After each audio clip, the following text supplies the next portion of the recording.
Assalamualaikum warahmatullahi wabarakatuh. Perkenalkan teman-teman, nama saya Syifa Ainur Rahmah dari Program Studi Pendidikan Anak Usia Dini Universitas Pancasakti Bekasi. Di sini saya akan menjelaskan pemahaman tentang bagaimana keterkaitan antara standar PAUD dengan kurikulum PAUD. Simak baik-baik ya. Oke, baik teman-teman. Sebelumnya saya akan menjelaskan penjelasan dari kurikulum PAUD. Kurikulum PAUD itu memuat tujuan hasil belajar atau proses yang sesuai dengan tingkat perkembangan anak untuk membangun pengetahuan, keterampilan, dan sikap yang diperlukan untuk mendukung kesiapan anak belajar di jenjang pendidikan yang lebih lanjut. Nah, kurikulum PAUD ini memberi arah pada proses stimulasi yang dilaksanakan secara cermat. Jika proses stimulasi itu tidak direncanakan dengan baik, maka tidak akan mampu mencapai tujuan yang diharapkan. Nah, oleh karena itu, penting bagi setiap satuan pendidikan anak usia dini memiliki dan mengembangkan kurikulum di tingkat satuan pendidikan. Oke, selanjutnya saya akan menjelaskan tentang standar PAUD. Jadi, menurut bahasa, pengertian standar adalah ukuran tertentu yang dijadikan sebagai patokan, sedangkan menurut istilah, dijelaskan bahwa standar menetapkan persyaratan formal yang menciptakan kriteria, metode, proses, dan teknis seragam yang harus dipenuhi.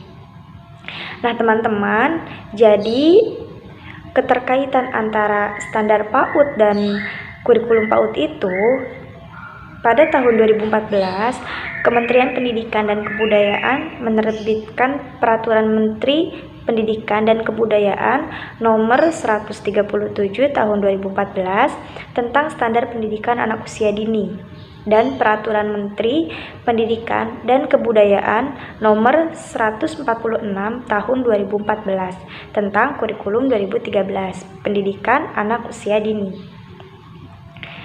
Nah, merujuk pada kedudukan standar PAUD sebagai acuan dalam pengembangan kurikulum 2013 PAUD, ketentuan dalam kurikulum merupakan penjabaran dari standar. Jadi, tidak ada pertentangan pada keduanya.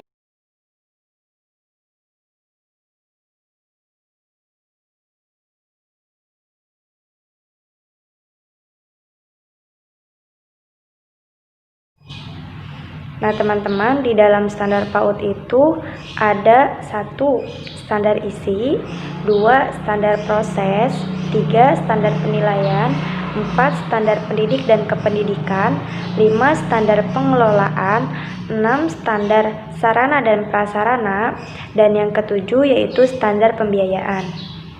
Lalu, di dalam kurikulum ada 1. KI dan KD, 2. Program pengembangan, dan yang ketiga ada pembiasaan dan pendidikan saintifik.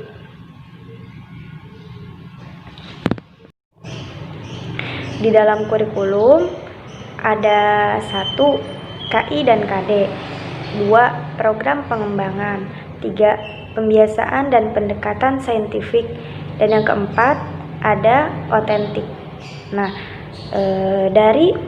dari mulai standar dan kurikulum, nah di situ ada outputnya. Nah, outputnya itu mereka akan memiliki kesiapan untuk menempuh pendidikan selanjutnya, karena dari standar dan kurikulum itu sangatlah berkaitan.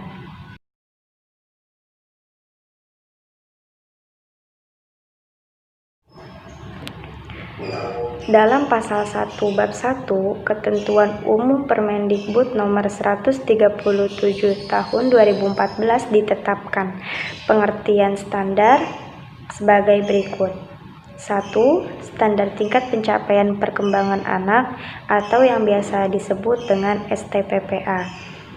Nah, STPPA itu adalah kriteria tentang kemampuan yang dicapai anak pada seluruh aspek perkembangan dan pertumbuhan, mencakup 6 aspek, yaitu nilai agama dan moral, fisik motorik, kognitif, sosial emosi, bahasa, dan seni. Nah, selanjutnya yang kedua yaitu standar isi. Standar isi adalah lingkup materi dan kompetensi menuju tingkat pencapaian perkembangan yang sesuai dengan tingkat usia anak. Yang ketiga yaitu standar proses. Standar proses adalah pelaksanaan pembelajaran pada satuan program PAUD dalam rangka membantu pemenuhan tingkat pencapaian perkembangan anak. Yang keempat yaitu standar penilaian. Standar penilaian adalah penilaian proses dan hasil pembelajaran dalam mengetahui tingkat pencapaian anak. Yang kelima yaitu standar pendidik atau tenaga kependidikan. Nah, yang dimaksud dengan pendidik adalah kualifikasi akademik dan kompetensi pendidik. Nah, dilanjut yang keenam yaitu standar sarana dan prasarana. Standar tersebut adalah persyaratan pendukung penyelenggaraan dari pendidikan anak usia dini. Nah, yang ketujuh, standar pengelolaan. Standar pengelolaan adalah sebuah perencanaan, pelaksanaan, dan pengawasan kegiatan pendidikan anak usia dini. Nah, yang terakhir yaitu standar pembiayaan.